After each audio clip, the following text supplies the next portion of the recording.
Are we setting up for some sort of spell? More importantly, than if we're setting up for a spell, I have no idea what part I'm going to cut open into this episode. Cut open into this episode? Wow, apparently that's the opening of the episode. Some techno babble right there. Techno babble.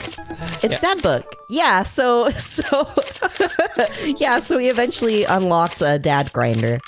Oh my God, okay. And so we've been just kind of repeatedly going on dates. And for some reason it hadn't occurred to me, we can go on the next date with ones we've already gone on dates with. Right. So just to reiterate, we've gone on a date with Craig, Matt, Robert, and Damien. Yeah. So I've actually kind of been warming up to Hugo, and I think we should go on a date with Hugo, and then we can pick from the dads that we've gone on dates with and see where things are going. Yeah, let's do it. Oh well, I guess you're in control. So no, it's okay? No, it's fine. Fiona and I don't really have much of a say in the matter. I go to Hugo. Okay, so Hugo can work. Cool. I mean, wow. I don't know. He's just such a teacher. He might have like hidden depths, Tony. I don't think people have that, Mal. I mean, hidden depths, a remembrance of things past by Proust. He's deep. Oh my God. Also, hi, welcome to Press A to Gay. I'm Mal. Hey, I'm Tony. I'm Fiona. Oh my God. All right, let's date this motherfucking dad. Let's just it's specifically let's date this daddy fucking dad. I'm sorry. Let's date this fucking daddy. Don't they all have kids? Yeah, they do all have kids. Yeah, exactly. Well, I mean, I don't know. They could be adopted or something. Well, yeah, but they're still their kids. Well, yeah. So they're still daddies. Well, no, I thought you were making a point that, like, remember, they had to have sex with a mom. No, like, what? No. But nobody was making that point, Tony. Your brain thought that. Nobody else's. No, I'm right and you're wrong. So let's do the let's play. I navigate to Hugo's Dad Book page and type out a message. Hey Hugo, great seeing you at the barbecue. Want to hang out sometime? All right, so Fiona, I would like a Hugo voice. So think about what you want your Hugo voice to be. He really likes literature. I wait for a few moments before the computer dings. I'm so glad you messaged me, and I definitely want to hang out sometime. I have a favor to ask. Our class is going on a field trip to the aquarium today, and one of our chaperones called in sick. Is there any possible way you could come by and replace them? Uh-oh. I think about it for a moment. Man, that's a lot of screaming kids that I'd be accountable for. And they're in middle school, arguably the worst age to be. Can you read the third message that just pops up? I completely understand if you don't want to or can't make it, but I'm going to be honest with you here. It's the middle school class. I need as much help as I can get. Yeah. I taught middle schoolers a couple of times. This is entirely accurate. Yeah. It's not great. It's not great. Amanda silently trudges into the kitchen and pours herself a bowl of cereal. A bowl of cereal. Morning, Panda. Morning, Pops. Hey, how is middle school for you? Bad, but nobody likes middle school. It's 3 years of bad acne, crying, and being generally terrible. Everyone sucks. No self-awareness. It's just a bunch of hormonal teenagers locked in a gross old building for 40 plus hours a week, doing long division and starting fights over, I don't know, pizza day? Top 40s pop? Middle schoolers should be avoided at all costs. What was your middle school experience like? I mean, if we're going to be true to everyone's experience in middle school, I feel like we have to say I didn't like it. Okay. I had my first crush in middle school, and I'm still bitter about it. Alexis Stuggs, you hurt me, and I'll never forget. What'd she do to you? That could be a boy's name.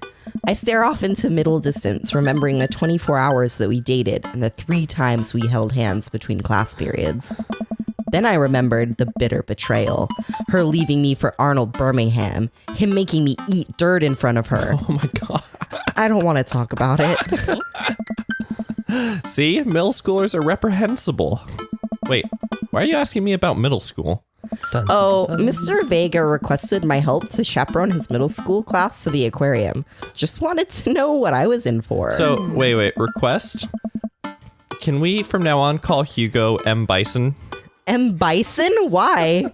Because Mr. Vega And of course, this is the English port, so, it's actually switched. So Hugo's proper name, Ella Street Fighter, is M. Bison. What? What are you fucking talking about, Tony? It's all right. 2 people who are listening to this got that. So you get to go to the aquarium? Are you kidding me? The last field trip I got to go on was to the clam chowder factory. They didn't even give us clam chowder. They gave us square pizza at a clam chowder factory. That sounds awful. Oh, is that why you won't eat clam chowder anymore?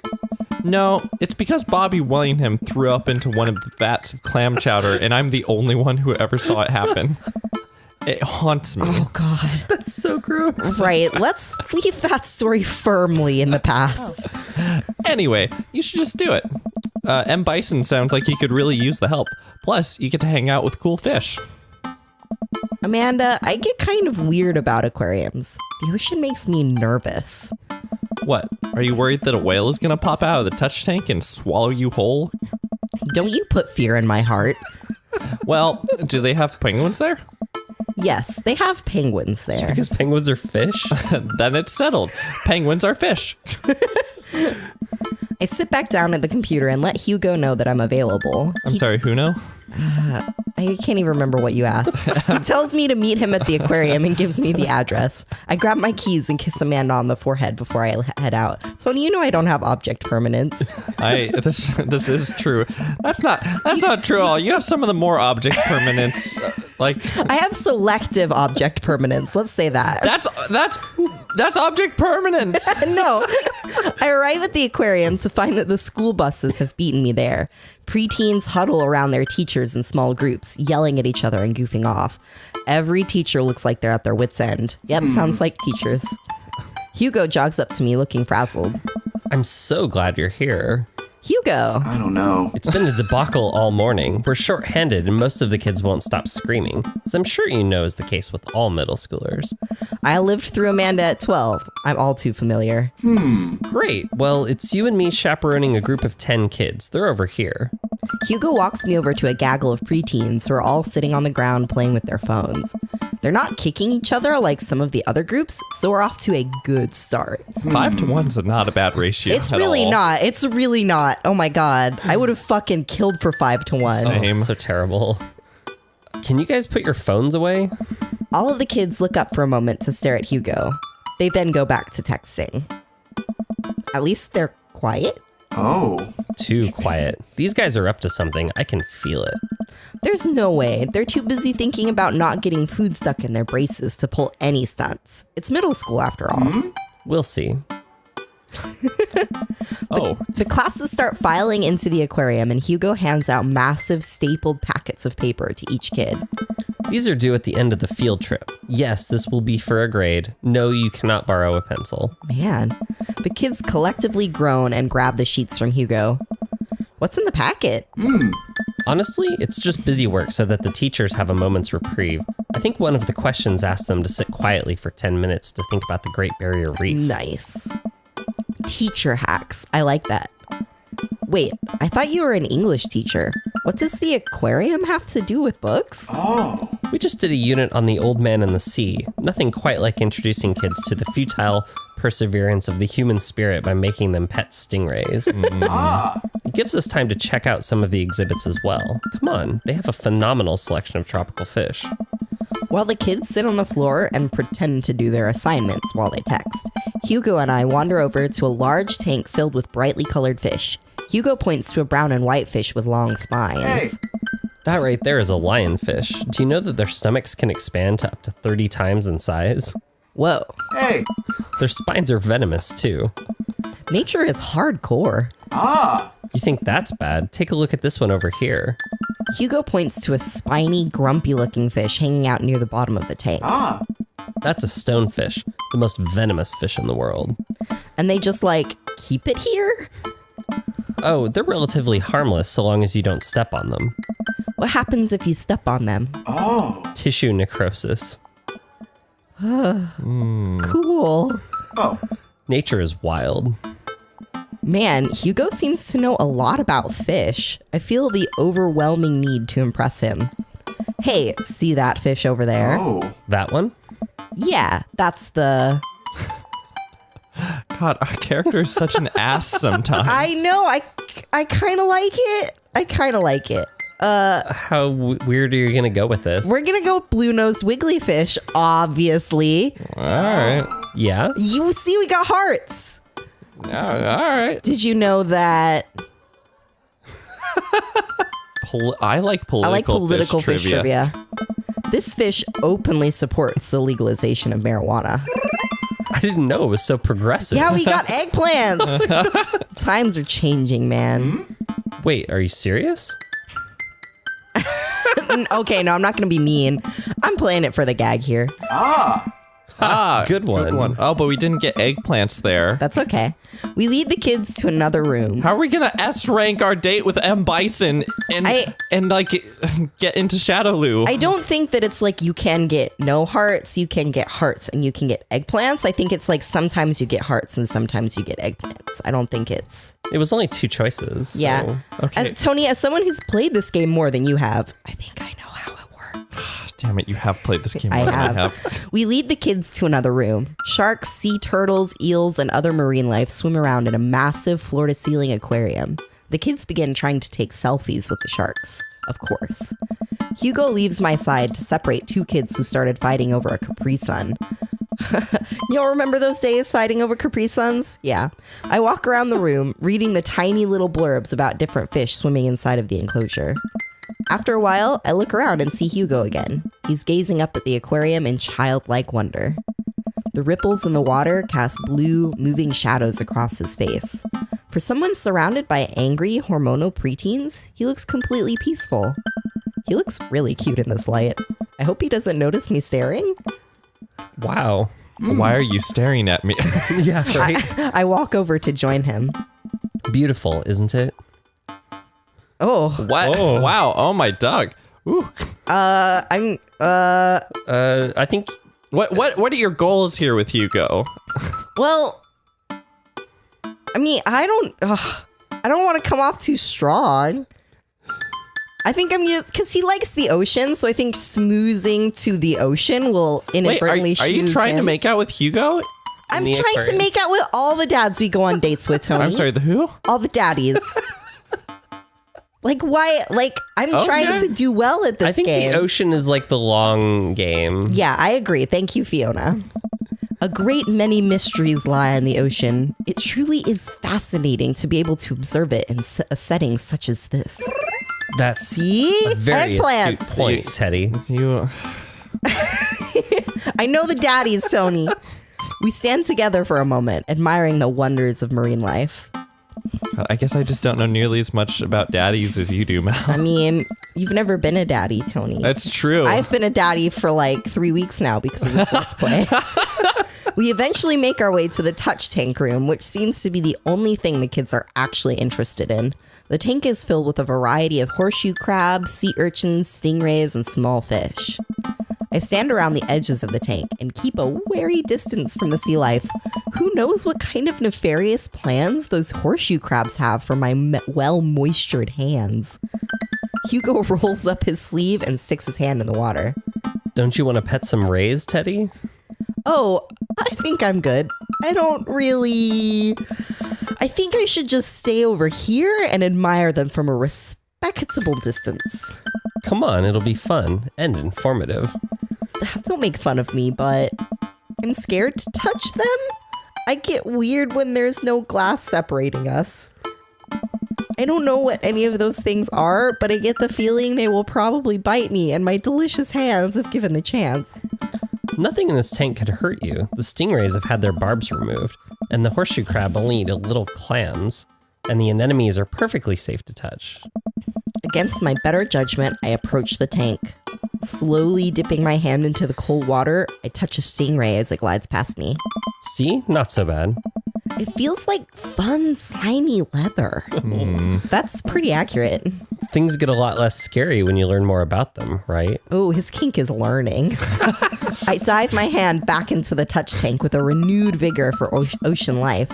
I poke at some urchins and feel the hard carapace of a horseshoe crab. My hand brushes against Hugo's as we reach for the same anemone. I pull away, blushing. Hugo smiles at me. Hey, you're supposed to be touching the fish. Oh, sorry. I just get a little carried away sometimes. Wait, that girl over there looks suspicious. Why's that? Are backpacks usually that wet? Hold on. Oh. Susan, get back here. Hugo runs after a middle schooler and catches her before she can make it to the exit. Want to tell me what's in the bag? I'm sorry. Textbooks? Want to tell me what's really in the bag? Susan won't budge. I walk over to Hugo and the girl. I think he might need a bad cop. Look, kid. Oh my god. I would not go for the last one. I'm not going to go for the middle one either. I think we just need to play it straight on this one. Well, but that's the problem. We can't play it straight. Okay, we need to play it gay, but not bad. Oh. Okay, we don't have time for games here. Whatever it is, it goes back into the touch tank now. Because, yeah, it could die. We don't have time for games. You're not a teacher. You can't tell me what to do. Yes, well, I am. Can you please put the bag down? Next time, we won't say please. Susan glares at Hugo for a moment before dropping her book bag on the floor. It lands with a wet slap. We stare at it for a moment before it starts to move. Sweet man, shake. Hugo leans down and unzips the backpack. A horseshoe crab frantically scuttles out and across the floor. An employee swoops in, scoops it up, and places it back into the tank. She gives us a disapproving look. I'm kind of surprised she's not kicking us out. Yeah, I'm actually really surprised by that too. Yeah, Jesus, Susan, what was your plan?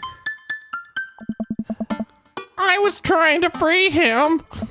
To where? Outside? Where he was going to die? I don't know. Susan, go back to your group. We'll discuss this later. Yeah, and hands where we can see him. Okay. Susan sulks off, leaving me alone with Hugo. He gives me a pat on the shoulder. Middle schoolers have sticky hands. I doubt that's the first time that's happened here. Or the last. In the next room, we see a variety of smaller tanks. Sea urchins, tiny fish, and a rainbow of beautiful underwater plant life surround us. Yes. Look over here. Hugo points to some seahorses gathered at the bottom of a tank. One of them is in the middle of giving birth. Hey. No, wait, hold on, wait. I'd like to point out that we just saw a little bit of Hugo lore. He points, so some seahorses gather at the bottom of the tank. He's got ocean powers! That was Secretly Aquaman. not a typo. That's actually the male seahorse. Sort of takes fatherhood to a new level, doesn't it? Hey kids, come check this out. There's a male seahorse giving birth. A low murmur from the students. They just jump back on their phones. Fun fact, male seahorses can give birth and then get pregnant in the same day. That's pretty weird. Man, we thought we had it hard. Hey. I wonder if they have to deal with their kids' awkward teenagers too. All, however, many thousand of them. You seem to know a lot about marine life, Hugo. Oh. It's not really my specialty, but I do make a point to learn as much as possible whenever I can. See, his kink is learning. I think that learning shouldn't end when you leave school. We should challenge ourselves to find out more about the things we don't understand every day of our lives. Learning. Take a hardline stance and say no. No? Oh. No, absolutely not. Wow. Because if you stop learning, I don't think you'll ever be able to grow or change as a person. Wow. Good point. But I still don't trust the ocean. We'll get there. We finally make our way over to my favorite part of the tour, the Arctic exhibit. Do we get to see the penguins? Yes, we get to see the penguins. I'm sorry, the what, Fiona? Hell yes. The fish? No, the penguins. Our group of kids run around the exhibits. They won't stop tapping on the glass of the puffin enclosure, trying to get their attention. For at least a few moments, teachers, chaperones, and students alike seem to be having a great time. What was I so worried about? This isn't too bad. Something's about to go incredibly wrong. Sweet man, shake. Hugo suddenly grabs my arm. Oh my Anytime god, limit, Chago. there's a student in the penguin enclosure. Oh shit. Wait, just kidding. It's very bad. Is it one of ours? It most certainly is. Molly Henderson, Susan's friend. I look over to the penguins and see a determined looking kid crouching behind a rock. She's hiding just out of sight of one of the employees. Over on the side of the enclosure, I see the door to the exhibit ajar. Was it unlocked this whole time? We gotta stop her before the staff sees and bans our school for life. Wow, that's a really shitty aquarium where there's just a door from the visitor area straight into the penguin area. Yeah, that's not great. Hugo looks around. Oh no. I'll create a distraction. Hugo runs toward the puffin exhibit and addresses the entire room. Everybody, I have an announcement. The whole room turns toward Hugo. Here's a few facts I bet you didn't know about penguins. Everybody just stares at Hugo, confused. Well, this is my shot. I run into the enclosure and am greeted by a cold blast of air. Psst, hey! The girl whips around to look at me. Her nose is pink from the cold. You can't be in here! Neither can you. Man, I try to walk over to the girl, but the ground is so icy that I just end up slipping. I catch myself before I hit the ground, but the girl still laughs at me. Contrary to popular belief, penguins are birds. Birds are traditionally known to fly, but penguins cannot. So I can understand some confusion when we're discussing the birdness of penguins. The crowd is still somehow enraptured. This is a video game? Kid, what are you even doing? I'm letting the penguins go. They deserve freedom. Where are they even going to go? They're gonna live in my closet. Look, I just don't even have time to argue about this. We gotta get out of here. Not until I save a penguin. Wow, is this like an adult male robot child? Like, I'm very confused. You've never met Molly. Oh, I mean, that's true. Little known fact is that penguins only live in cold climates. With some exceptions. So they don't all live in cold climates if you're splitting hairs here. Did I mention that they don't fly? The crowd is starting to lose interest. I'm running out of time. Okay, what you gonna do? Gonna lay down the law, relate, or bribe her? I think I know exactly the one that would work. What do you think, Tony? I'm not gonna tell you. What? Why? Yeah, I'm not. No, I'm sorry. Why? Because you're handling this manchego. Manchego is a type of cheese. Oh. Did you know that penguins are birds? Wow. I honestly don't think these two are going to work. I think I need to do what will work easiest and most quickly, which is bribing. I think so. I think I need to bribe a child. I will give you $20 right now if you leave with me. Molly thinks That's for a not second. the right choice. Oh, damn it. Okay. Well, give it to me right now. I reach into my pocket and pull out everything I have, examining each bill. Okay, well, I have $12 and some change. Also, there's a button here. Is that enough? Pay me the other 8 later, and we have a deal. We move to shake on our arrangement before I suddenly realize there's a wave of penguins on their way out of the enclosure. We're gonna have to block these birds.